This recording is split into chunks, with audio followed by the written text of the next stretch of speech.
Yo, what's up, everybody? On with the show. This episode, I have a clip from Minneapolis about showing what they do in movie theaters.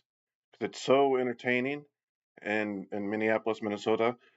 I have a clip with for local locos, someone from Chicago having a major meltdown because they felt like they were sold a false bill of goods. And I also have a short clip from a Minnesota podcast to support the point on how like the NFL screwed us that game on this local drive-by.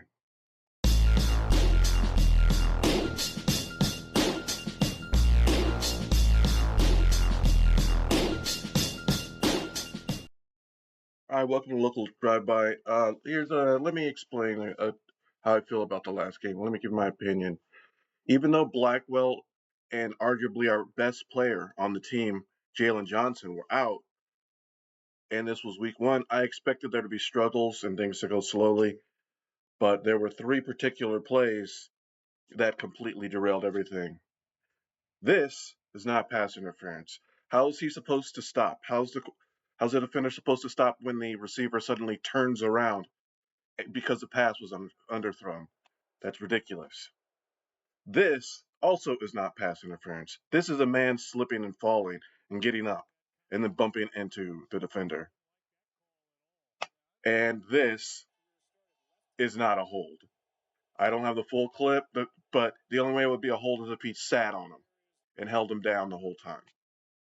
And that's so absurd. I even have a clip from a local podcast. Uh, what's it called? SKOR. Yeah, SKOR. This clip actually supports what I said about the hold.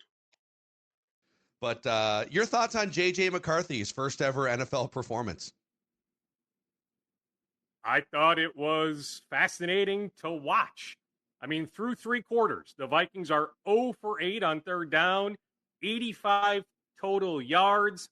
I was thinking, as the Bears are driving, end of the third quarter, the drive that Blake Cashman hurt his hamstring on, the Vikings defense looked gassed. They looked out of energy.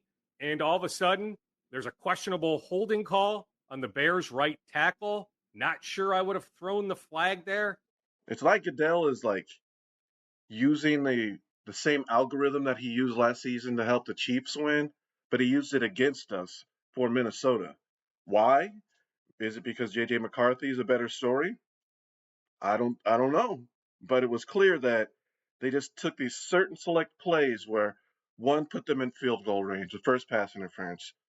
Two, the second one, pass interference, put them in field goal range automatically. That's 6 points. Automatically 6 points on the board on those bad calls. And then from the 21 and at the end of the third quarter, that hold, that was 3 points from there. It was a chip shot. Ended up having to move back further. Even if everything, there was still the intentional grounding, which I don't think he would have thrown down there. I don't think he would have thrown anything like that down there, but let's say he would have got it anyway. It still would have been a chip shot. And it was very windy last night. So, I mean, the fix is in. All right, so this local loco just so happens to be from Chicago. This guy is very upset. It's like he was sold a lemon car. Like, you told me that the radio worked. The radio doesn't work. All I get is static. Well, it came on, didn't it? Some nonsense like that. But these sports talk radio people are not psychics. No one's a psychic. It's not a real thing. Otherwise, they wouldn't have that job. They would be predicting games and being done. This guy acts like he's owed something.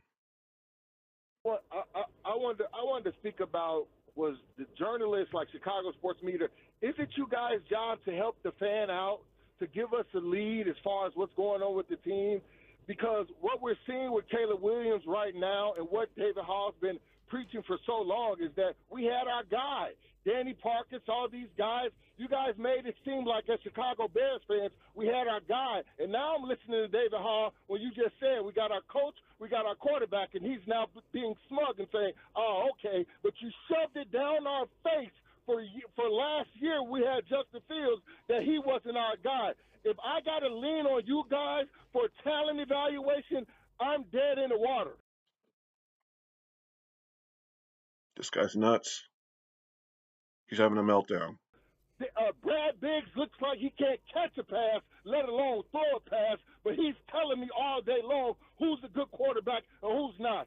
For Chicago to change around, we need new journalism and new analysts as far as Chicago sports media goes, because you guys are pathetic. Thanks, Kevin. Thanks, Kevin.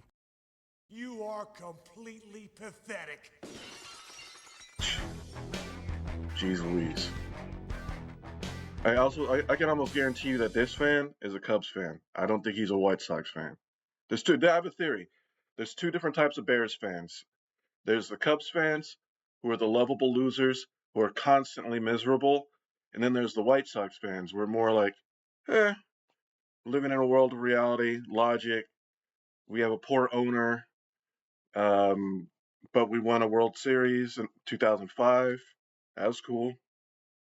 But, yeah, the miserable Bears fans, I think those are also Cubs fans. Get their will imposed. X marks the spot where the roads are closed. This is how we score.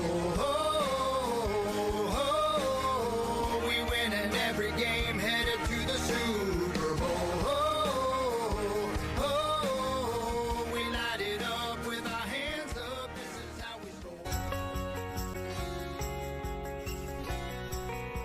Well, knitting is an old-fashioned hobby that did get some new life during the pandemic. But a group of knitters has found a new way to enjoy the art of spinning a yarn. Maury Glover shows us how in tonight's Maury's Stories. Maury's Really Stories? happy and excited. I look forward to it. Usually a night at the movies involves a bucket of popcorn and some soda to wash it down.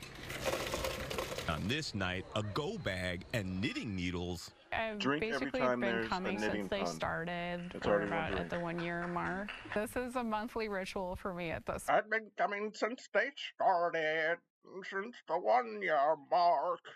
point. Yeah. Are the essential ingredients to have a good time. It's fun to be in a theater and everyone's laughing at the same time or Oh, cheering. that's cool. They superimposed her onto the TV, Once a month, about onto the 60 screen, moviegoers who share as a if they're common watching thread. her, like as if I she's like the movie. that it So we keeps don't my have to see brain that active. copyrighted movie that they I can't also show. have ADHD, But they so tell later. it helps me concentrate. Get together at the Edina Man Theater near 50th in France to see what unspools. Drinks. I can't believe it. It's flown by. It's been so much fun, and people like it. Lara Valente, who owns Dandelion Fiber Company in South Minneapolis, came up with the idea for crafting at the movies after seeing similar events on the West Coast. So she partnered with another yarn shop, Harriet and Alice, to stitch together a monthly gathering of like-minded knitters. I think the appeal is community. It's kind of being around a bunch of people, going out with your friends, making a night of it. You know, a lot of knitting and crafting can be a little bit solitary at times, but it can be kind of a group thing, and it can be social. This month, the main attraction is Drop Dead Gorgeous, a send-up of beauty pageants that was filmed in Minnesota in the early 90s. We did Dirty Dancing last month. That was a huge hit. We all sang along the entire time. It was fabulous. That movie aged really well. We're trying to keep The movie aged well. Footloose, the movie where she couldn't, the town banned dancing. Banned dancing.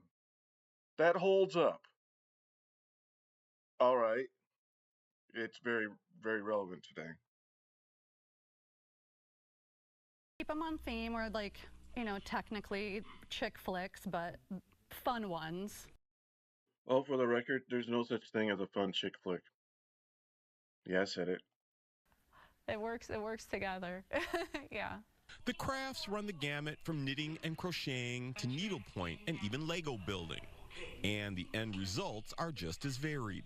You're going to have sweaters and shawls and things like that, of course, socks, I'm sure.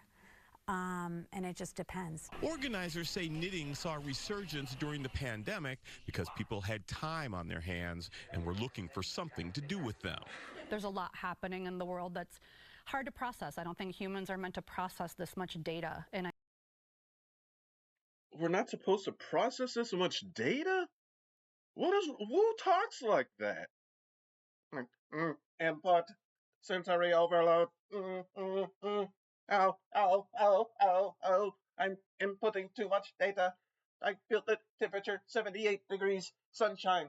The sun isn't a gas giant exploding. Sensory overload. Must knit. I think that this kind of slows you down a little bit and allows you to just focus on one thing. And they hope events like this will make a tight-knit community even tighter in the future. I've just enjoyed every minute of it. It is quite the event every month, and to continue to just grow the community and have fun with more people every month. It's great. They're in the movie watching someone who's sitting in a movie seat. It's just weird. Great idea. I don't know. It seems like you need your eyeballs down here. I mean, I get the knitting thing. They do it without looking, but some of the other things? No. I don't know. When I watch a movie at home, I'm always doing something else, so that would work for me. You get two things done at once, multitask. I need to focus. Guys aren't that great at that multitasking thing. I didn't see any guys in the audience knitting. All right.